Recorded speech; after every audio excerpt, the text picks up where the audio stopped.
यदि आप में से किसी को कुछ पता है तो कृपा करके बताइए। कभी कभी समस्या के साथ ही हल होता है हनुमान। ये घात राक्षसों से मिला है, इसका हल भी राक्षसों के पास ही होगा।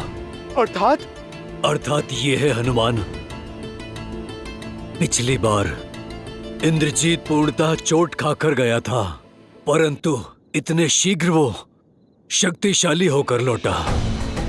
कदाचित उनमें से किसी के पास शक्ति अस्त्र के घात का हल होगा। एक है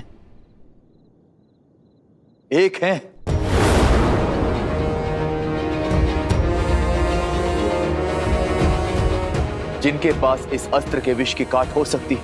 विभीषण जी, कृपा करके आप उसका परिचय दीजिए। लंका के राज्य वैद्य सुषेण, केवल उन्हीं के पास लक्ष्मण जी के घात का उपाय मिल सकता, किंतु उन तक पहुंचना असंभव है। राक्षसों का मेला होगा, उनकी सुरक्षा के लिए लंका के भीतर घुस राक्षसों से बचकर उन्हें वहां से लाएगा कौन? हनुमान, शीघ्र अतिशीघ्र सुषेण को यहां लेकर आ। जी प्रभु, आपकी इच्छा मेरे लिए जीवन का लक्ष्य है।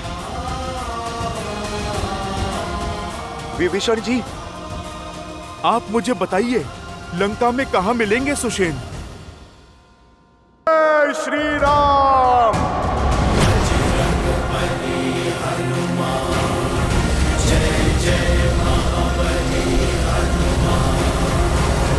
सावधान, लंकेश पधार रहे हैं।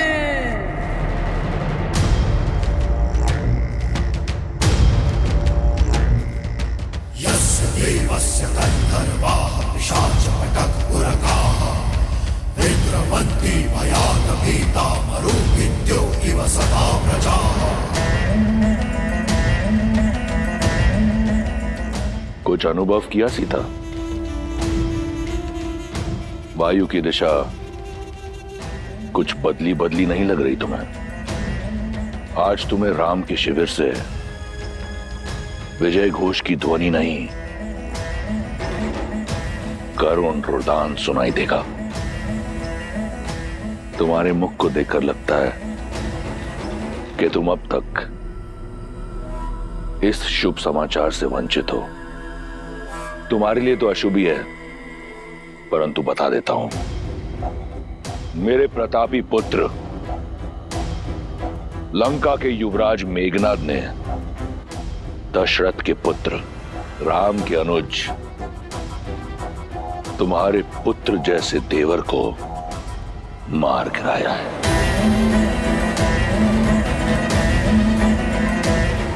वो इस समय अपनी आखिरी सांसें ले रहा होगा। लक्ष्मण भैया,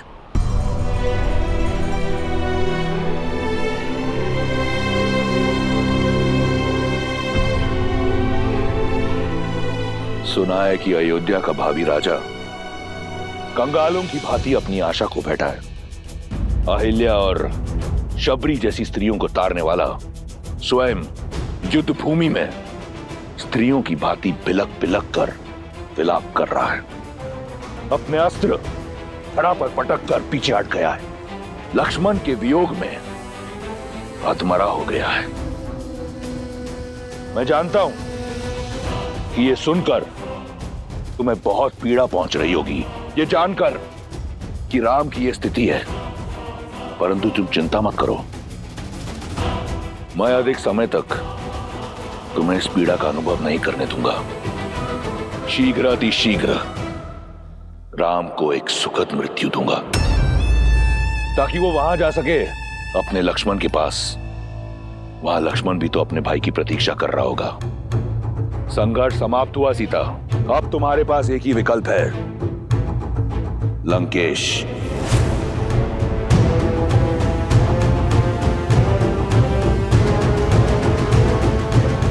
अब अपने भ्रम से मेरा विश्वास नहीं तोड़ सकते तुम रावण। मेरे श्री राम मेरी आस के सागर है, मेरे विश्वास का स्रोत है, और जब तक मेरे श्री राम है लक्ष्मण भैया को कोई संकट छू भी नहीं सकता। मेरे श्री राम लक्ष्मण भैया को बचाने के लिए कोई ना कोई उपाय अवश्य खोज लेंगे। विश्वास बड़ी घातक माया है विश्वास की। संपूर्ण संसार रघुवंशी की मृत्यु पर मौन है, परंतु तुम्हारा विश्वास कहता है कि उसे कुछ नहीं होगा। कौन बचाएगा उसे? मेरे इंद्रजीत के भ्रम शिरास्त्र ने सभी वानरों को नष्ट कर दिया है। अब कोई नहीं है राम के पास।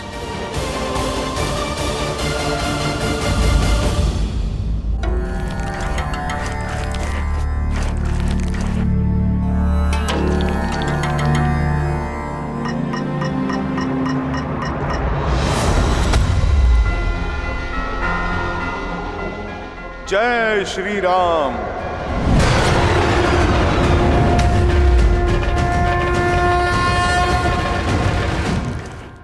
वैद्य सुषेण, शीघ्र औषधि दीजिए, बहुत से सैनिक घायल हो गए हैं। शिष्य, ओ, तो ये है सुषेण वैद्य।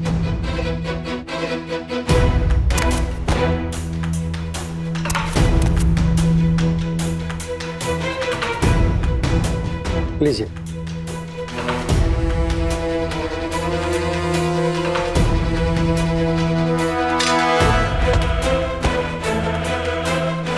अरे, बड़ा विचित्र कीट है, कभी देखा नहीं।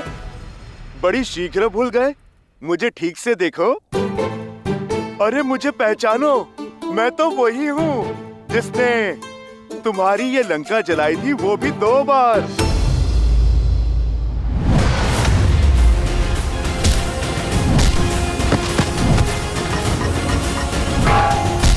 भागो, ये वही वानर है। भागो, भागो, भागो।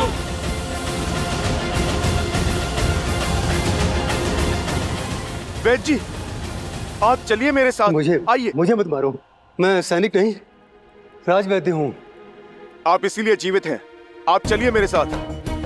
कहाँ? मैं लंका का राजवैद्य हूँ।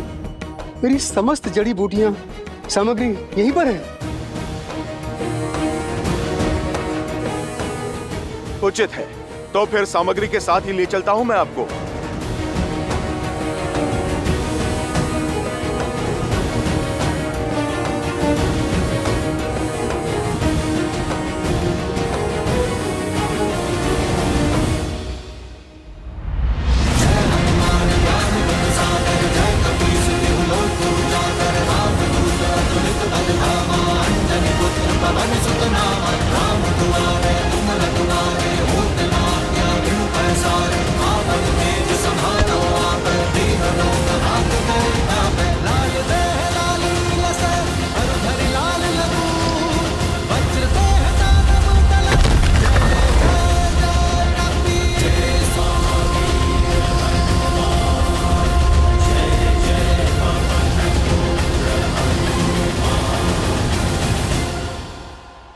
अरे, तो क्या कर रहे हो? कहाँ ले जा रहे हो मुझे? बताने का समय नहीं है, बस आप यूं समझो वैद्यराज कि आपका उद्धार होने वाला है। जब मारना ही नहीं है तो कहाँ लेकर जा रहे हो? क्यों ले जा रहे हो? क्या काम है? बहुत काम कर लिया, पर आप रहे राक्षस ही।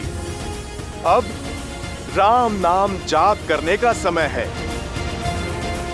जय श्री राम। बचाओ, बचाओ, कोई है? बचाओ, रक्षा करो मेरी। जानती हो सीता, जब जल का स्तर घट जाए तो कमल का पुष्प अपनी नाल छोटी नहीं करता, इसलिए उसका नाश हो जाता है। यही स्थिति तुम्हारे अहंकार की है। इतना समय बीत गया परंतु तुमने अपना अहंकार नहीं त्यागा, और त्यागोगी भी कैसे? तनिक देखो, तुम रावण के यहाँ एक बंदनी हो, परंतु तुम्हारे रूप में कोई अंतर नहीं आया, और रूप और अभिमान का बहुत गहरा संबंध होता है। अब समय आ गया है कि तुम उस अहंकार को और बढ़ाओ, क्योंकि तुम लंका की पटरानी बनने जा रही हो। अपने इस भ्रम को त्यागो सुंदरी। मेघनाथ की शक्ति अस्त्र का कोई तोड़ नहीं। लक्ष्मण की मृत्यु के बाद राम का साहस भी दम तोड़ देगा। अब स्थिति को वो नर क्या, स्वयं तुम्हारा नारायण भी बदल नहीं सकता। बचाओ बचाओ, अरे कोई है मेरी सहायता करो, रक्षा करो मेरी।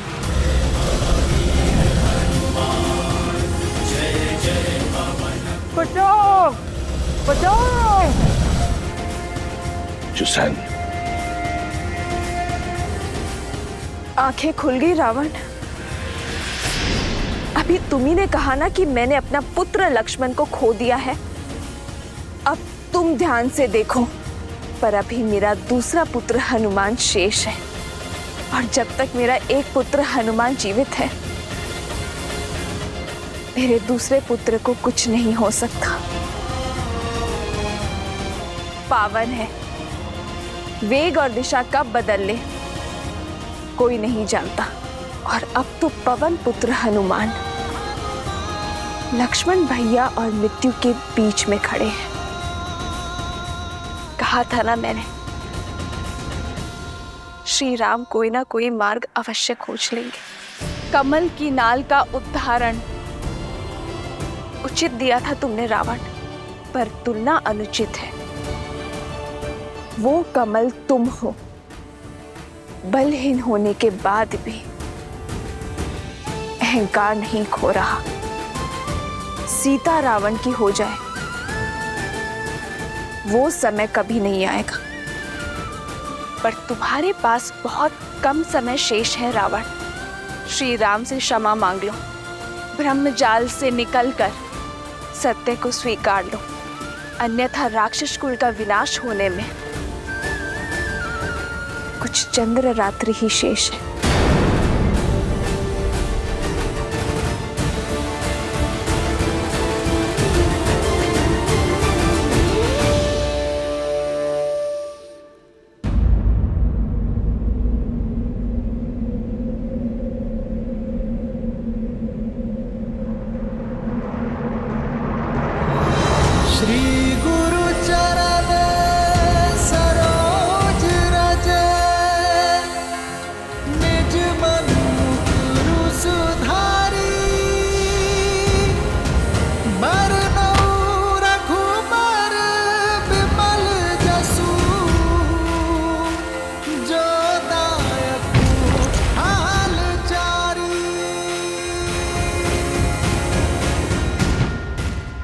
जय श्री राम।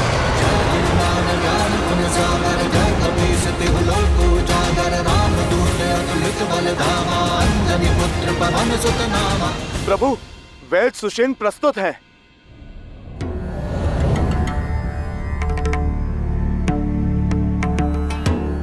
ये उचित नहीं है विभीषण जी।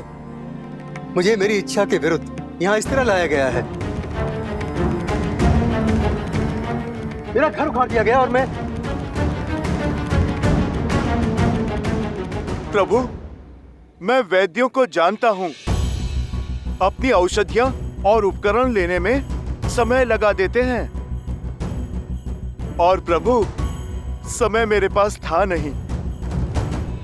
सुषेण जी, समय जटिल है। लक्ष्मण जी की मूर्छा तोड़ने में सहायता कीजिए। मैं विभीषण नहीं जो लंकेश के विरुद्ध शत्रु से जाकर मिल जाऊं।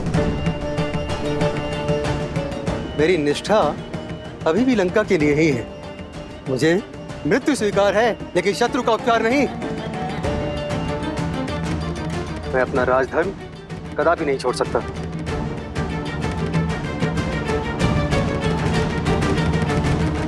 वैद्य जीवन देने की बात करते हैं वैद्यराज, जीवन लेने की नहीं।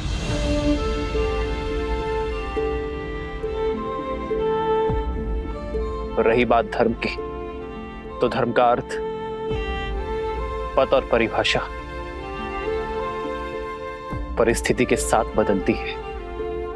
एक लंका का निवासी होने के नाते लंकेश की निष्ठा करते करते अपने कर्म के धर्म से मुंह मत फेर लीजिएगा। अनुमान का आपको यहां लाने का मार्ग जटिल अवश्य था, किंतु प्रयोजन में धर्म है। आपको एक शत्रु के रूप में नहीं, एक वैद्य के रूप में यहां लाया गया है। आप जानते हैं इस लोक में एक वैद्य को ईश्वर का स्थान क्यों दिया गया है? क्योंकि एक वैद्य ईश्वर की ही भांति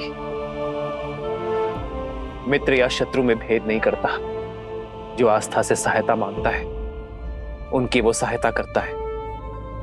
आयुर्वेद कहता है कि एक वैद्य का कर्म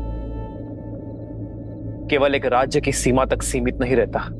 वैद्य का कर्तव्य संपूर्ण समाज, समस्त संसार का हित होता है।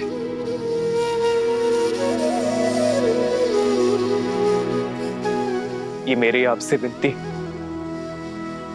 कि आप मेरे भाई की मूर्छा का उपाय कीजिए। आपको आदर सहित अपना राजधर्म निभाने के लिए लंका भेज दिया जाएगा।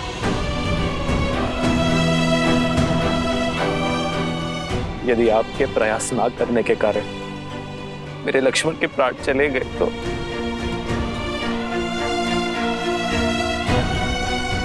तो आपकी विद्या, आपका वैद्य धर्म कलंकित हो जाएगा। किस काम का वो ज्ञान, किस काम की वो शिक्षा जो किसी के प्राण बचाने का प्रयास तक ना कर सके।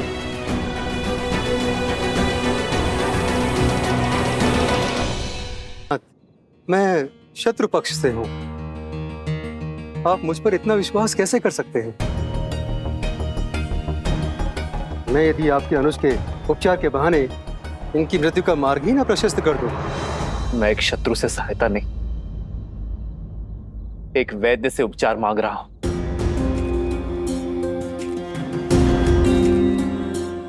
मैं अपना लक्ष्मण आपको सौंपता हूं, चाहे तो इसके प्राण बचा ले,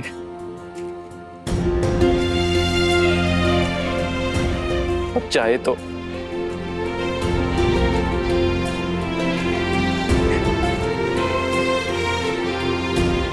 मुझे आप पर विश्वास है, ये मेरा चयन है और आप अपने ज्ञान के साथ न्याय करते हैं या अपने वैद्य धर्म के साथ कपट। ये आपका चयन है।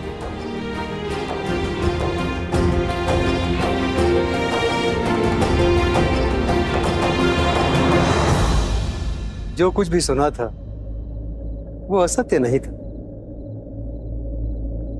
धन्यवाद। मैं वैद्य तो बन गया, मगर मुझे वैद्य धर्म आपने सिखाया। आपने शत्रु के वैद्य पर विश्वास दिखाया है प्रभु। विश्वास रखिए, मेरी विद्या आपको निराश नहीं करेगी। वैद्यराज, धन्यवाद देने को बहुत समय है। पहले आप लक्ष्मण भैया की सुध कीजिए।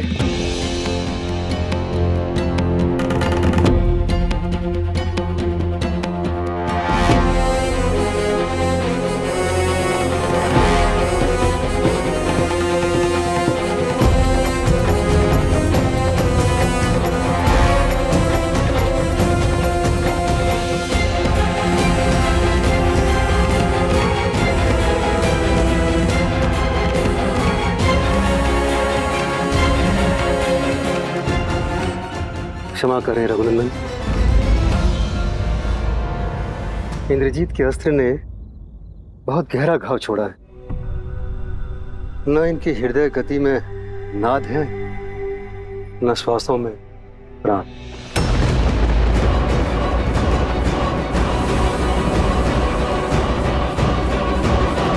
तो क्या समस्त लंका में कोई ऐसी औषधि, कोई ऐसा उपाय नहीं है जो इनके प्राण बचा सके। मैं विवश हूं, मेरे हाथ में कुछ नहीं।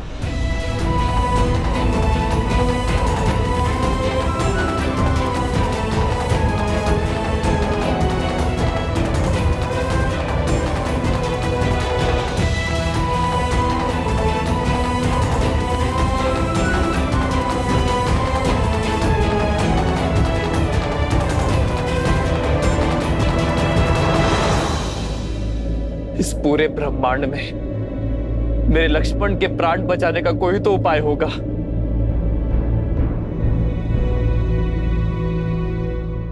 उपाय है तो, किंतु असंभव है। कर्मवीर अपने कर्म से हर असंभव को संभव कर देते हैं। वैदराज, आप तो केवल मार्ग बताइए, उस पे चलना मेरा कर्तव्य है। हनुमान, कार्य सरल नहीं, महाकठिन है। और उसके अतिरिक्त सबसे बड़ी कठिनाई तो समय का अभाव है। लक्ष्मण के पास केवल सूर्योदय तक का समय, जिसे पाने के लिए भी देवताओं को वर्षों संघर्ष करना पड़ा। तुम उसे सूर्योदय से पहले कैसे ला पाओगे? आप बस उपाय बताइए। सुदूर हिमालय के द्रोणगिरी पर्वत पर कुछ अलौकिक और अति दुर्लभ औषधियां हैं प्रभु, जो समुद्र मंथन के समय प्रकट हुई थी। यदि सूर्योदय से पूर्व वे औषधियां प्राप्त हो जाएं, तो लक्ष्मण के प्राण बच सकते हैं।